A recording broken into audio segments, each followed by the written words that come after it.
Fala pessoal, tudo bem? Vamos falar hoje um pouquinho sobre esclerose múltipla e progressão. O que seria isso? Tá? Primeiro, a forma mais comum da esclerose múltipla é a que a gente chama recorrente remitente, responsável por 85% dos casos, ok? O professor Lublin, que eu até comentei já aqui nos vídeos do canal, ele é um dos principais estudiosos de esclerose múltipla no mundo, e ele que propôs, alguns anos atrás, essa classificação em RR, PP, tá? PP com... eu já vou falar o que é PP, tá? Com atividade, sem atividade, tá? Então foi ele que propôs.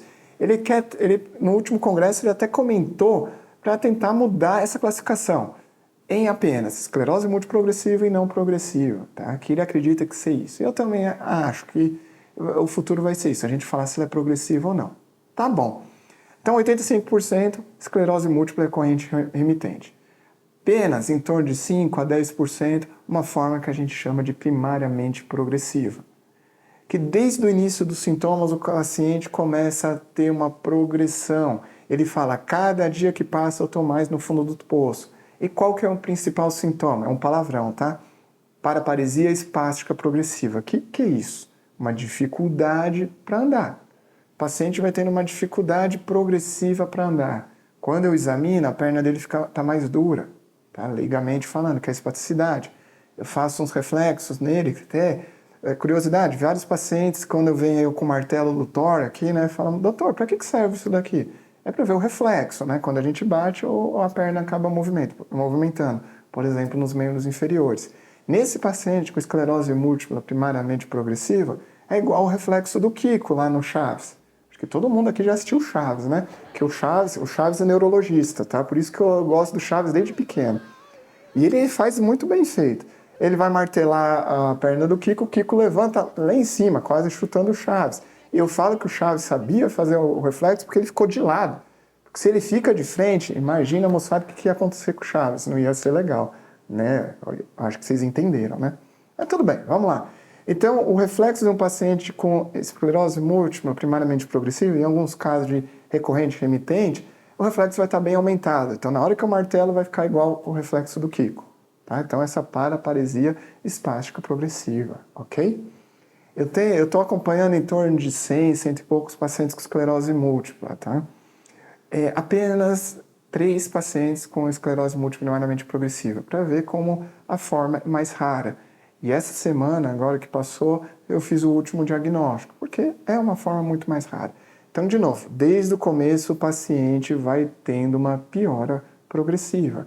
Ele não tem surto, até pode ter surto, mas entre os surtos ele vai falando, ó, nunca fiquei bem, nunca recuperei, sempre tendo uma piora. O professor Lublin, como eu já citei no começo do vídeo, falou lá atrás que a MPP pode ter uma forma ativa e uma forma não ativa, que é caracterizada por surtos, tá? Ou por atividade de doença na ressonância. Eu faço ressonância, jogo contraste, a lesão impregna, ok?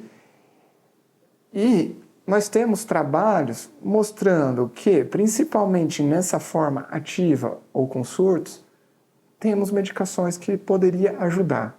Não tão eficaz contra a IMRR, tá? Que é a recorrente remitente, mas ela diminui a evolução da doença. A doença vai evoluir, infelizmente, mas de uma maneira menos intensa. Fazendo uma metáfora, o carro estava correndo a 160, nós vamos diminuir para 120, mas infelizmente o carro vai avançar. Não temos ainda nenhuma medicação que cura. Fazendo aqui também, puxando o saco dos meus vídeos, já fiz um vídeo também aqui falando sobre o Ectrins, que teve agora em setembro de 2024, e lá foi apresentada uma medicação que é o evobrutinib para a esclerose múltipla na forma progressiva, principalmente na secundariamente progressiva. O que é isso? Fazendo um parênteses. Pessoa, 85% dos casos na forma RR, recorrente remitente, ok? Essa recorrente remitente, se eu não tratar adequadamente, se eu demorar para fazer o diagnóstico, entrar com drogas de baixa eficácia, tá? Esse paciente tende a progredir. Para você ter uma ideia, depois de 10 anos, cada 10 pacientes, depois de 10 anos, 8 estarão na forma secundariamente progressiva. Então, é aquele ponto que o paciente para de ter um processo inflamatório e ele vai piorando cada vez mais, vai tendo um quadro progressivo. E esse quadro progressivo, infelizmente, não é reversível. Então, esse anti-BTK, ele foi utilizado para a forma secundariamente progressiva, para avaliar se eu conseguia segurar ou não a medicação, ou a doença, perdão. Comparou-se paciente não ativo, tá? Então não tinha atividade de doença, vista por ressonância ou através de surto, era o paciente que estava piorando cada vez mais. Mas ele veio da forma RR para secundariamente progressiva, ok? Comparando o paciente que usou o remédio e o placebo, houve uma diferença de 30% na evolução, tá? Comparado com o placebo. É brilhante? Não é brilhante. Se a gente pensar lá no começo da esclerose múltipla, na RR, os primeiros tratamentos, que foram os intérferons, os trabalhos pivotais mostrando também, os primeiros trabalhos, mostraram que a diferença entre o placebo e os intérferons era de 30%. Hoje, com as drogas de alta eficácia, melhorou pra caramba. Tá? Mudou muito, tá? Ok? Mas lá atrás era de 30% também. Então, assim, de novo, o anti-BTK é bom? Tá, mas é melhor do que nada. Pelo menos ele diminui um pouquinho a evolução da doença. Pode ser um caminho para o futuro. Tá? Para MPP, eu desconheço. Eles usaram principalmente para SP. Não lembro exatamente se foi para MPP. Eu acredito que não. Para primariamente progressiva, como eu já disse, tem um trabalho que é do ocrelizumab, tá?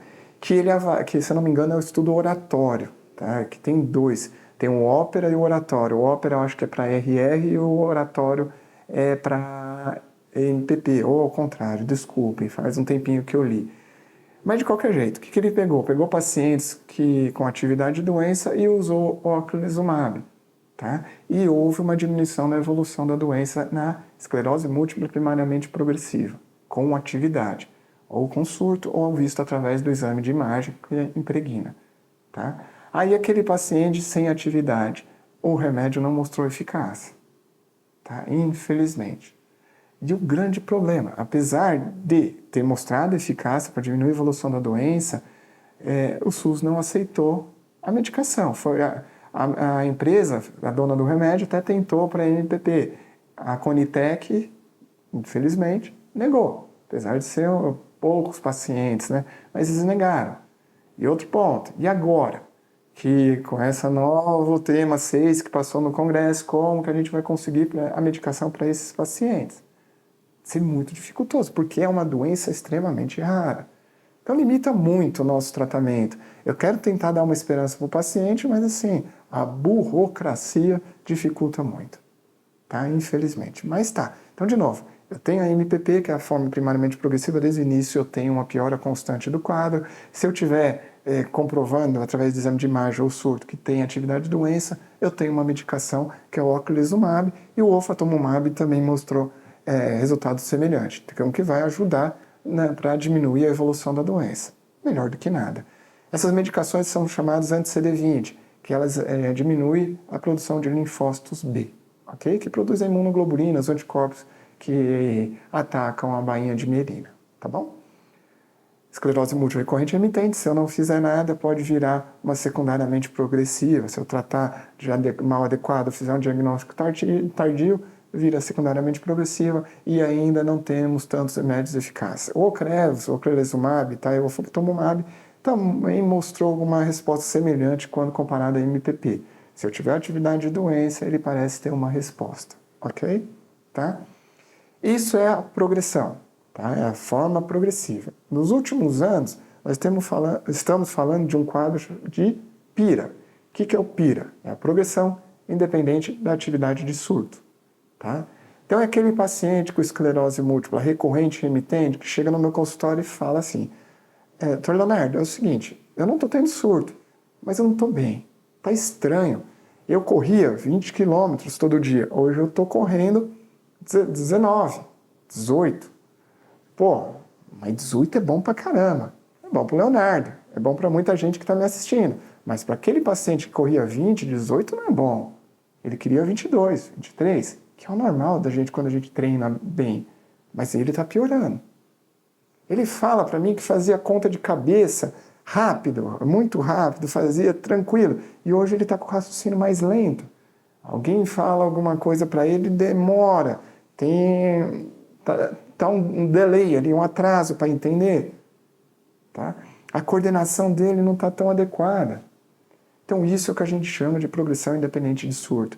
E onde a gente pega? Somente nesses aspectos, coordenação, então teste de 9 pinos, a cognição, que é um teste que eu já comentei para vocês com o SDMT, e a marcha, né? O quanto que o paciente anda, tá? Que é teste de 25 passos, tá? Que é uma maneira, ou mesmo perguntando para o paciente, você anda quantos quarteirões, você faz, como que está seu dia a dia, tá?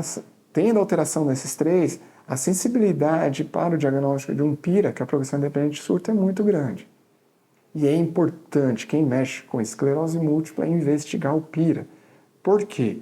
A forma progressiva, como eu falei, infelizmente, ela não reverte. O PIRA reverte. Se a gente entrar com medicação adequada, de alta eficácia, mudar o medicamento, eu consigo reverter o PIRA. Então, tem trabalhos mostrando que não é... Entrou no PIRA, é uma sentença de que o paciente vai entrar na cadeira de rodas. Não necessariamente. Eu consigo reverter.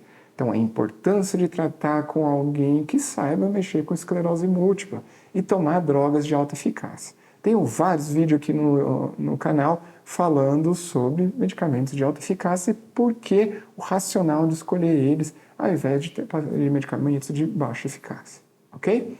Então, espero que vocês tenham entendido o que é a forma primariamente progressiva, secundariamente progressiva e hoje o que é o PIRA. E lembrar, PIRA é reversível, então converse com o seu médico, expliquem para ele o que está acontecendo.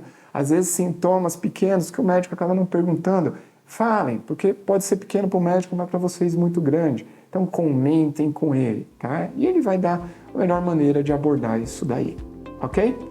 Tomara que vocês tenham entendido, se não, façam pergunta que eu terei o maior prazer de responder.